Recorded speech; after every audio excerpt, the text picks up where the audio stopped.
Welcome back to Money Talks, a talk show where I interview other like-minded entrepreneurs who have something unique going for themselves, where they kind of give you an idea of what it is that they're doing right now, what it is they have planned for the future. Today I am your host, Kararsi, and right here I have co-host Brian Fitz. Welcome, Brian Fitz. It's your first time in an interview. How do you feel today, my man? Doing well. Great to see everybody. Thanks for tuning in. All right.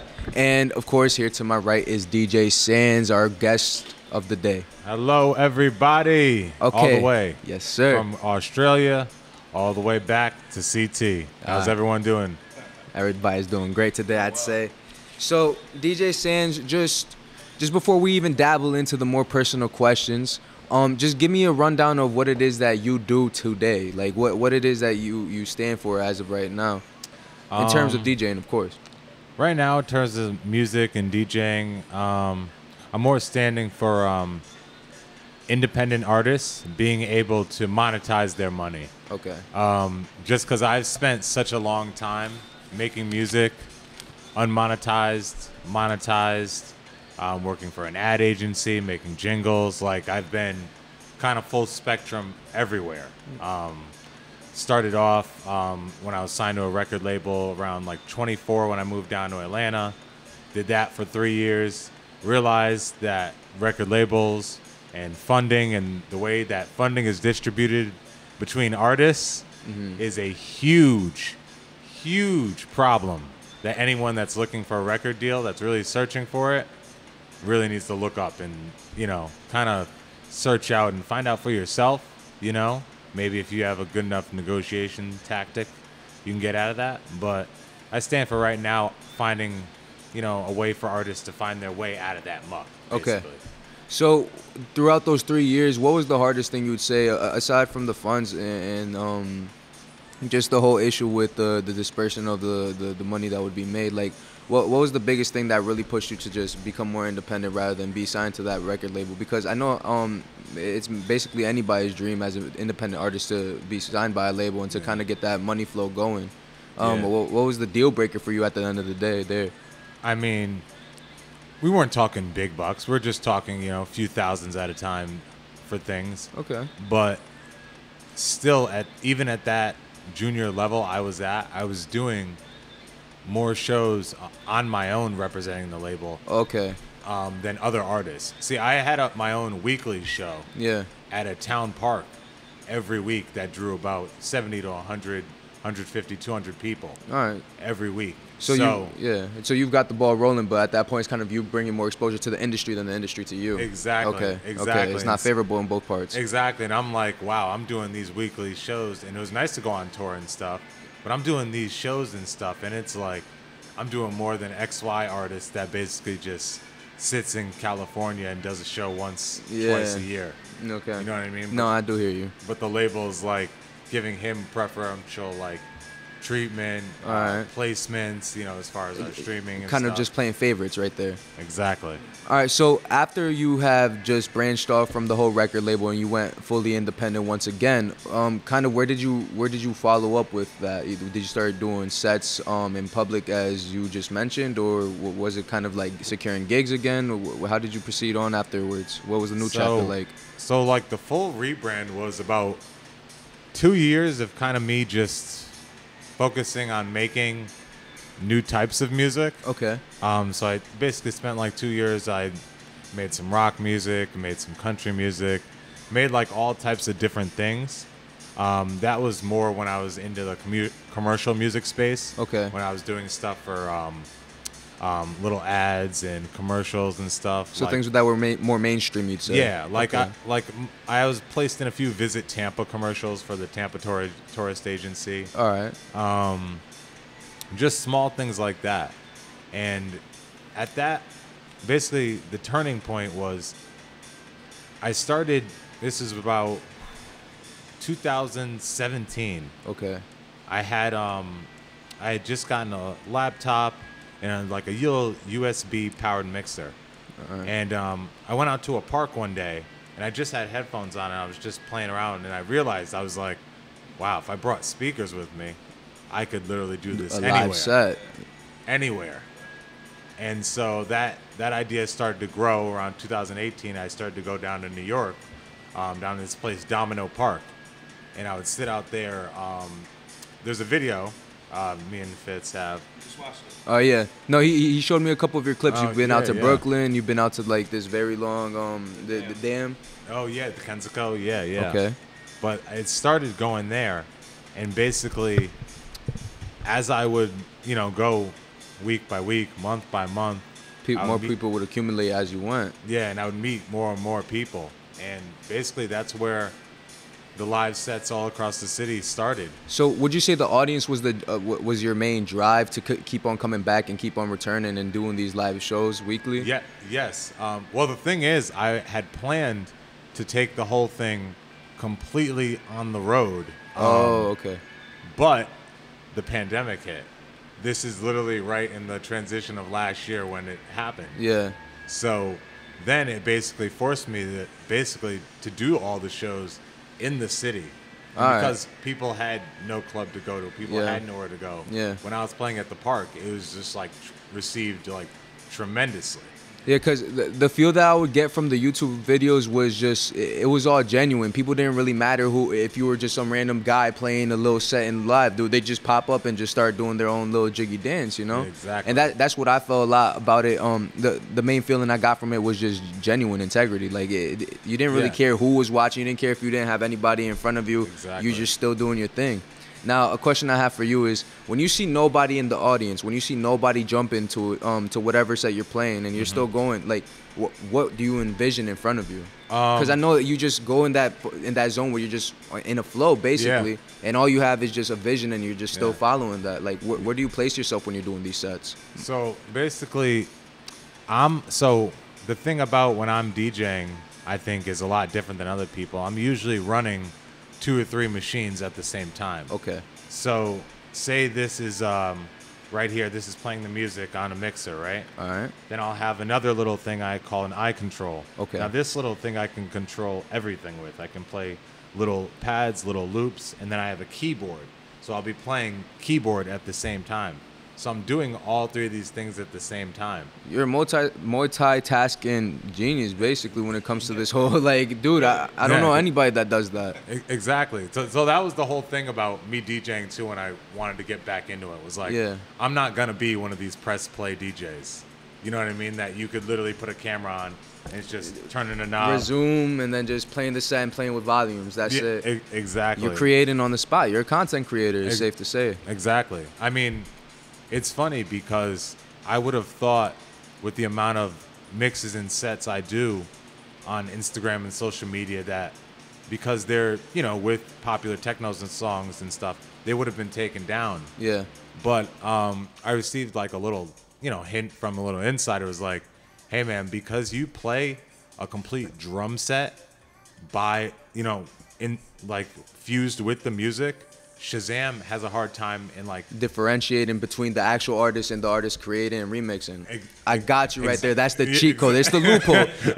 Because if for those of you that don't know, if you're live streaming, they'll take it right down. If you're live streaming on Instagram, if you're live streaming on YouTube, if you have a YouTube video with just literally the original format of the song, they'll copyright you. Instagram will literally end your live stream saying that you can't play this music without the consent of the owner. Like you found a way around it. Yeah, because I'm creating so much. Like if anyone has seen DJ Sandz music on Instagram, okay. Literally on my last live stream, I'm playing new synths into the song. You're reconstructing the songs that you listen to. Exactly. In a sense, you're making it your own. And I mean, dude, from this music that I was listening to, yeah, it was familiar, but it had your flavor to it, your twist. I just couldn't even come up with the original song in my head because it was you, you know? Yeah. So, dude, it must feel great just to be able to just play these live sets and create this content for people in the live. Like, what do you feel when you see other people dancing to your music? Just someone coming along, just going on about the day, and they start participating. Well, how does that feel? That's basically what it's for. You know what I mean? It's for that spontaneous. See, I've been in front of a big crowd before. Mm-hmm. I've never really. That's never been my like big ethos. Like the big like. The traditional like background EDM picture with the big crowd. Yeah, that's never. It is just fucking Tomorrowland, just full. All right. No, I get where you're going with that. Like, that'd be nice, but that's never been my thing. Like, I always, like... It's more personal when it's just two people literally going out of their way just... Like, I like street musicians in NYC more than anything. Yeah. I give, like, street music... Like, now that I'm doing it, like, somewhat... You kind of understand them. You have that empathy for them a little bit more. Yeah. Oh, my gosh. Man, I look up to them more. Yeah. I mean, especially people playing, like, big, cumbersome live instruments and bands and stuff. Mm-hmm. So, man, like, this new chapter that you ended up motivating yourself and just seeing the people that enjoy your music is your drive. Like, aside from that, who would you say was your biggest motivation to even go out and do this? Like, who was the one that was pushing you to do this as well? Probably. Or was it just all internal, all yourself? Well, I've been doing music a long time, so it's just because I did. How long have you been doing music for? Probably since I was about 15, 16. Okay. And how old are you now? Oh God, 31. Okay. Damn. Okay. So you've been in this for a while. Yeah. And I used to do just all hip hop music. All right. So I used to work. If you guys ever heard of someone, City Towers? City Towers. Rings a bell. He's a pretty big battle rapper. Okay. Out of Bridgeport area. All right. I used to produce for him quite a bit back in the day. And this is like, oh my gosh, this is like when we were like kids. Like, 17, 18. I think when we were around, we were like 18, 19. Do you remember the Tokyo earthquake? Dude, these are before my times. I'm only 19 years old. Oh, man. So put that more into context. If anything, Brian, right. Take over right here, man. This is new to me. But yeah, explain, man. So you remember when Tokyo had the earthquakes? This was probably when we were like 18, 19. Tsunami as well? Was that? Yes. Okay, yes. Mm-hmm. Exactly. So there's a relief concert, and I had a friend that was in Toronto, and he was hosting a huge like relief concert. With a bunch of hip hop artists and stuff.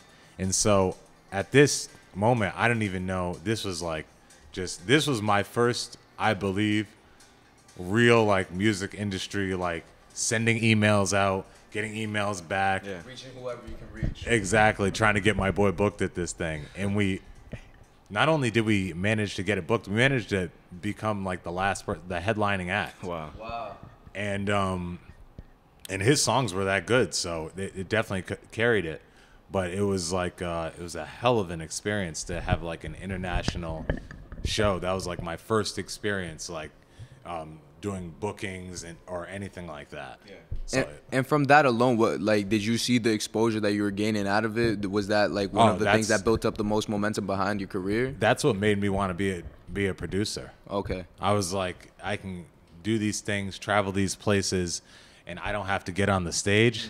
All right. Mm-hmm. But it's funny I say that, but at the performance I was the backup vocalist. Okay. Because I was the only other person so that you're just over here ad-libbing for him. Because I knew all the lyrics. Yeah. But I was like, wow, I could travel all these places and then not really have to do the hard work, but put it on the hard work on the front end, And what would you say is the hardest part about setting up? I could answer that. Okay. It's actually moving the equipment from the car up to the dam. Remember? Oh my God! Carrying the equipment, we're like a team. Oh, so sometimes we're dragging the power box. I can definitely imagine that's not something like that. Oh yeah, because that sound box that you see in most of the shots is like. It's a backpack as well, so it's around 50 pounds. Okay. It's a good military backpack. All right. It's a good military backpack. So drawing back a little bit to what you were speaking about being an independent artist and monetization. When did you really start to see the income roll in, and kind of how did you go on about that process of being able to receive funds from what it is that you do right now? Probably about when I went independent, because before the way my record label, I was in a 3 album contract. Okay. So my first 3 albums, Welcome to the Island, Back to the Island, and Mainland Paradise in between that. Those 3 albums basically were all under contract. So that money streamed and made from that went towards re-promotion. Okay. And I basically got it was a 60-40 cut. Okay. So the re-promotion went towards like when they sent us on tour and stuff like that. And at this time, were you making house music yet, or what Yes. kind? All right. Yeah, well, at that time it was tropical house music. Okay. It's And basically how I came in. and what's the difference? Tropical and house music. So tropical has a lot more things like xylophones. It's kind of got a Caribbean flavor to it. Okay. It's kind of like, Is this playing in the background? Is that tropical? Would that be considered tropical house music? no, this would be more considered like a traditional future house. Okay. You know, some chopped up vocals, stuff like that. All right. Now I got into that more recently, Okay. but for the first three, it was all kind of like a tropical, slower, melodic sound.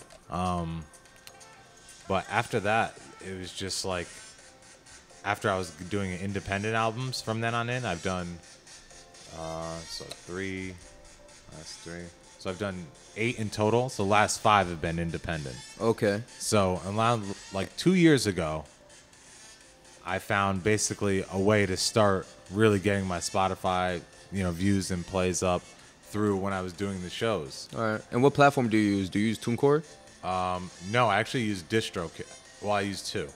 I have CD Baby and DistroKid. Okay. CD Baby is what my record label used. All right. So I was able to get something called an ASCAP membership. It's basically just like it's just like a basic music industry membership where they can provide you like lawyers and things like that if you have copyright issues. Oh, and shit. Things like that. Yeah. All right. So it's a level ahead, basically. Yeah, it's just a good tool to have for if you're starting. And how often do they do the payouts? Do they count streams, or how do they do that? All streams are counted, basically from all the platforms. Right. And it's funny because I promote on odd platforms because they pay more. So right. I'll push more stuff on YouTube and Tidal than I will Apple and Spotify, even though I do very well on Apple and Spotify because that's the majority of people have. But it pays out a fraction of what the other placements Exactly. would pay. It's All like right. Tidal almost pays almost what is it, dollar per 100 plays? I think it's very, I think Apple is $1 per 1,000 Yeah, at that exactly. too. So it's a Exactly. whole different ball game. It's Yeah. kind of more demand for it. Yeah.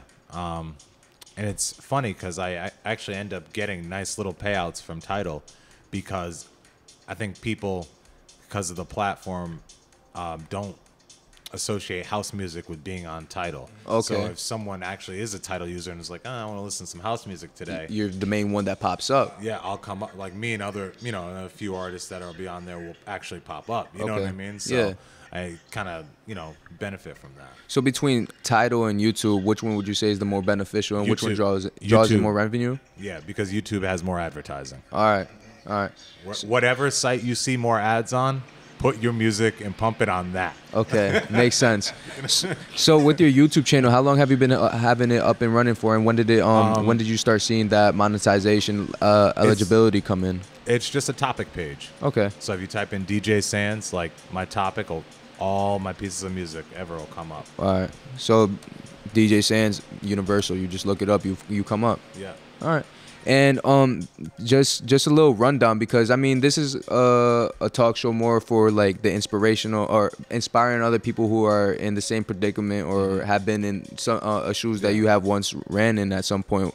What would you say to a struggling DJ right now, or like what would your motivation for them be? Is if they're out here doing these live sets, but the main factor for them that keeps drawing them back is no crowds? How would you tell them to deal with that? So, number one, you gotta stop doing music and making music for notoriety.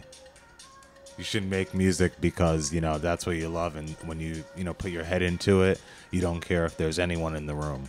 And that's the biggest takeaway. Like you should like a lot of the times, like even like when me and Brian have done sets, like we've had huge crowds, and then I've done someone there's been no one out there. Mm-hmm.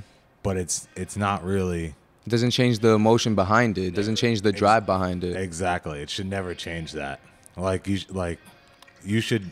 I don't know, because a lot of people are depending these days on their status based on gigs and like going to clubs, worrying and about venues. selling out, all that, rather than just doing it for the love. Exactly. And the thing is, the venues in the long run, as you saw with this whole coronavirus and stuff, the venues don't always have your back. Like do you see any of these venues, you know, going out of their way to help the DJs or raise money for the DJs now? Not at all. Not at all. That's where the videographer comes to play, because when you do your sets, you do your live stream, we also film it, and so you're distributing it on your platform. Exactly. We're out there in the scenes for everybody to see live, and it's also getting edited for YouTube for another whole thing to see. So we're like a triple threat for one event. It's getting, you know, syndicated across live, in person, and YouTube. You know? Yeah, no, and I can only imagine that just adding that triple threat, as he said, like just him complimenting you with the videography. Just everybody's at home, so they're not going to venues. They're at home bumping house music. They just throw you on in the playlist and start sweeping the floor, you know? Exactly. I can only imagine that that's probably been like where you've been booming the most. Well, actually, I'll give you guys I'll drop a key today. All right, do it. Free game. I don't really drop keys out much, because y'all locals don't know how to deal with keys. Y'all be doing PPP loan scams and stuff.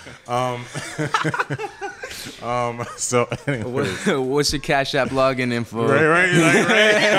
Exactly. Let's turn 600 into 6,000 real quick. Let's do that. Drop some game for us. Okay, so one way I got my streaming up is I directly advertise to businesses that will play that type of music. Okay. So I've called Sephora's. I've called, you know, all types of places that do makeup, ladies stores that play general house music. Dude. And I asked them, you have a playlist. Can I talk to your manager? You have a playlist, right?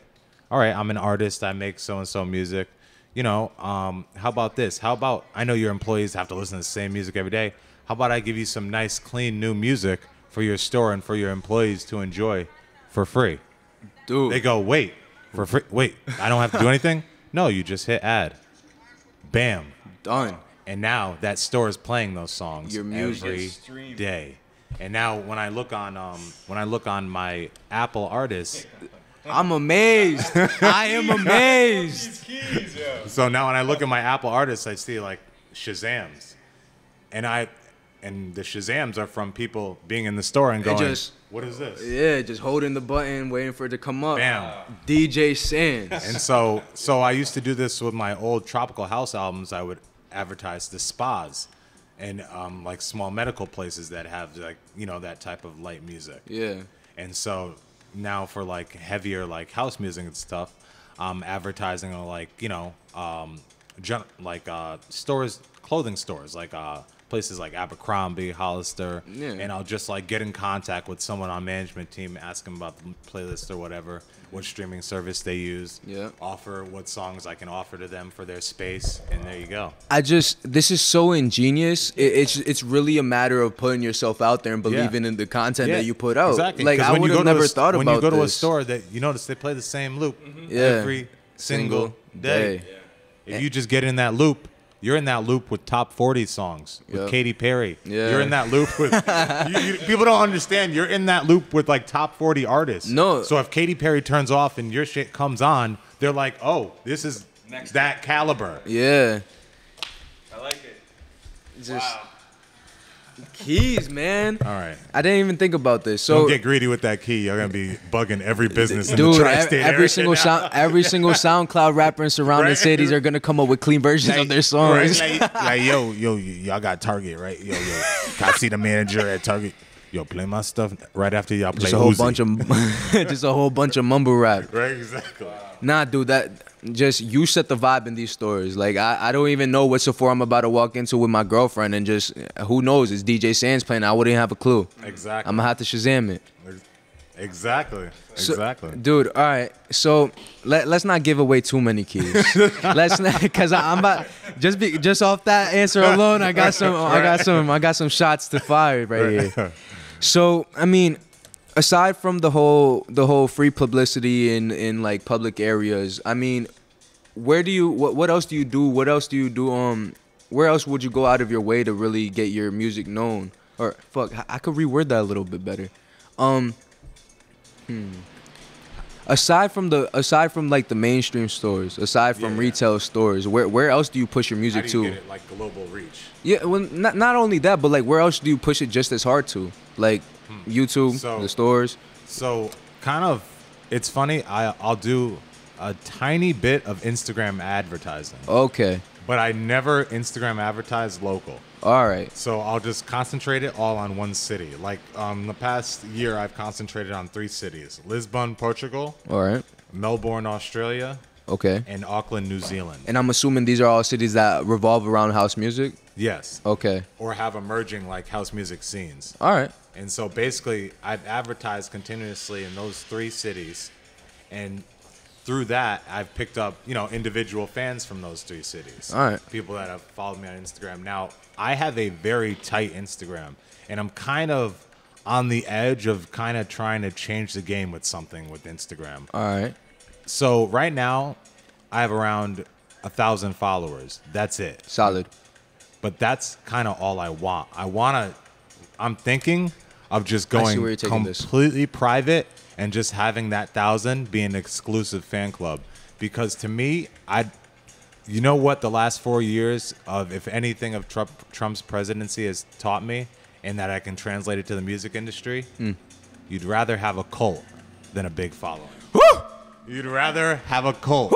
Because if you just got 2 keys. If you just got 1,000 people that'll ride or die for you, it's better than dude. It's better than 10,000 randoms. Exactly. It's so much. No, better than I knew exactly randoms. where you were gonna take that, because just the simple fact of having that tight base, like you're gonna have nothing but interaction. These are people who are literally invested in what you're doing. All listen. Exactly. It's not like people who have no clue who you are, just a random follower. No, these are people who are literally listening to your music, going out of their way to follow you and still interact with your posts on Instagram in their free time. Yeah. That's something that I feel like a lot of people should take away, is that not only should you not do local, because just not even a negative conversation. Not everybody that's locally is gonna support you, and 9 times out of 10 they won't support you.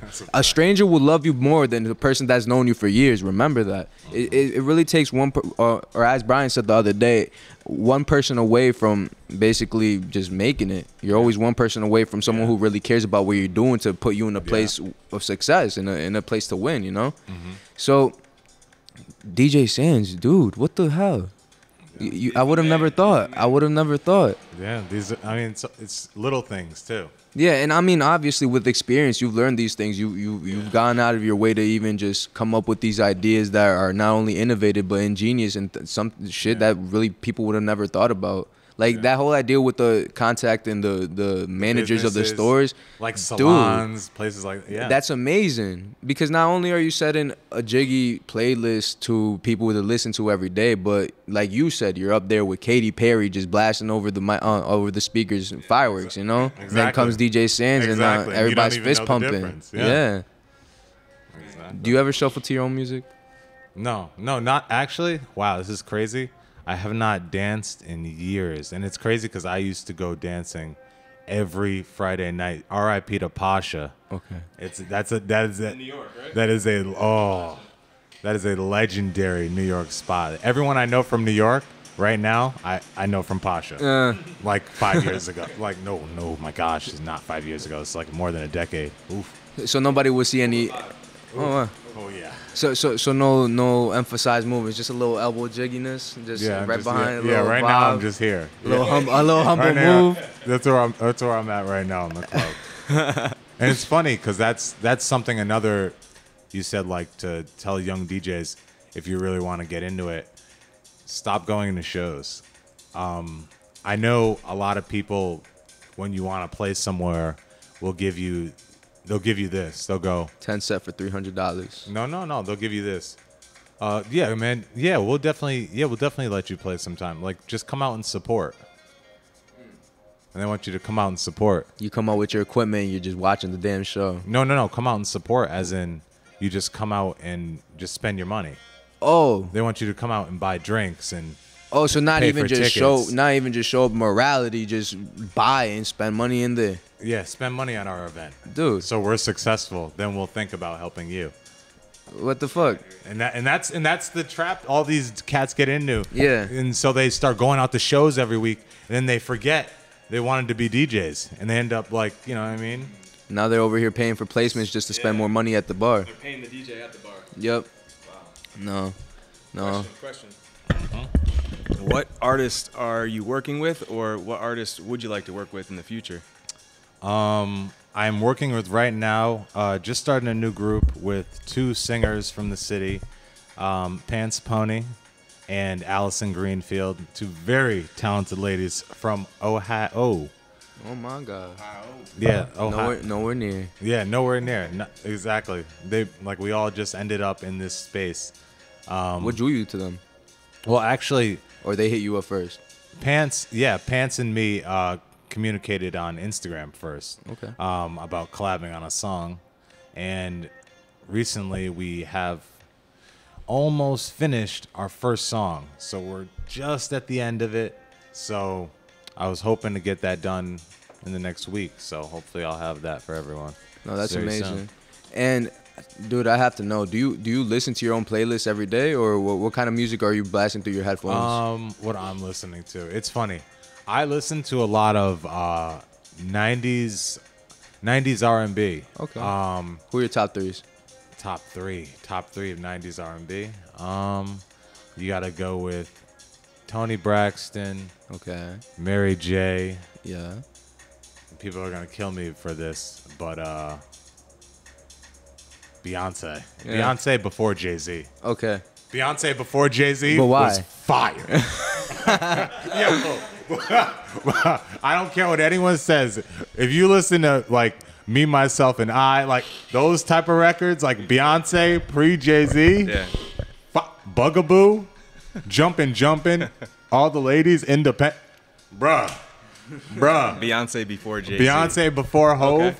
fire. What would you? What are some goals for 2021? 2021. Like three goals. Let's Well, 3 goals for 2021. So I want to do over a million over a million and a half streaming. You heard it here first. Yeah, I want to do over 1.5. So when you see my year-end wrap, I did 500K this year. I want to triple that and hit 1.5 next year. This is amazing. Yeah. Salute. Oh, Congratulations, my man. Yeah, That's actually big. That's bigger than what people can imagine, dude. 500,000 listeners that are just dedicated to your music. It's not just a standalone. Like, you can't just get that even from fake buying or buying fake plays, dude. Yeah. This is some real invested shit. Well, it all goes with that strategy. I told you The about. strategy of the stores, and different cities and different countries. Yeah. I mean, what are your next top 3 cities that you plan on branching out to? Or are you gonna keep on going with these 3 cities so you can perfect it? Yes, I think I'm gonna keep growing my bases in these 3 cities because now I have a nice little, 10, 12 people all from Melbourne, Australia, All right. that have been like really keen on my stuff. I have 2 or 3 people. I have a friend out in Portugal as well.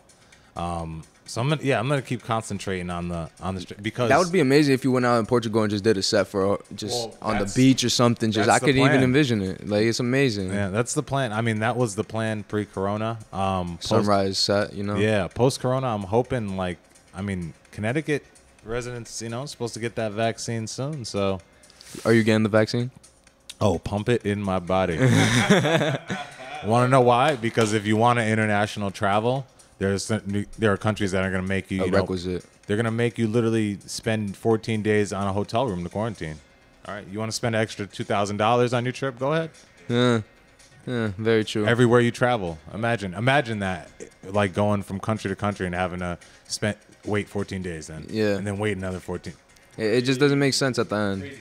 Fuck it, just pump it in your blood. Yeah, I mean, the fact that this is what we're getting particular about when people eat McDonald's, people are, Smoking Black and Milds. on the hookah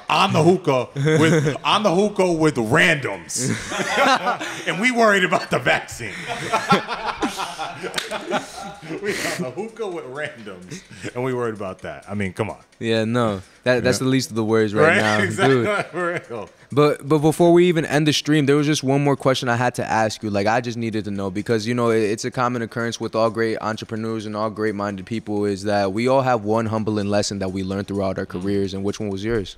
Mine was leaving the label. That, like, first, 6 months after the label wasn't, like, pushing and promoting my music, I saw like a dip in sales and stuff. I was like, ooh, yeah, this is what independent feels like. Yeah, but you had to remind yourself you were still independent. Exactly. I was like, this is what independent feels like. Ooh. And would you say that you're better off today without that label? Yes, absolutely. Just in case in point, because my manager was a recovering addict. So, she's back. She's good now, but she took a dip back in the day. So, kind of like getting out of that situation was probably better for my career overall. Yeah, because her problems would have ultimately become your problems. Exactly. And hell no, we love a healthy man. Yes, we do. Yes, we do. All right, man. I mean, it's safe to say I think we covered all points of the whatever star this is. Can you let the people know where to find you online? Oh, you guys can find me. Just Google DJ Sandz, or just Instagram DJ Sandz Music. Facebook, just type in DJ Sandz. Basically, in any search bar of anything, you can just type in DJ Sandz, and I'm in there. All right. Thank you for your time.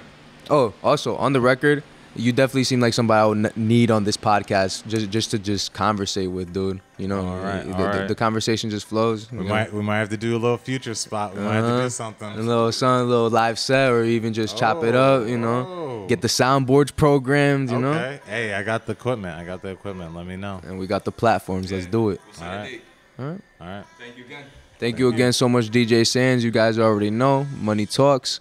It's like my entrepreneurs just having a conversation, giving you free game, really. It's up to you to whether or not you're gonna use this information. And I just hope you have a great day. Today we had DJ Sandz. It's been a much pleasure, and co-host Brian. You guys take care.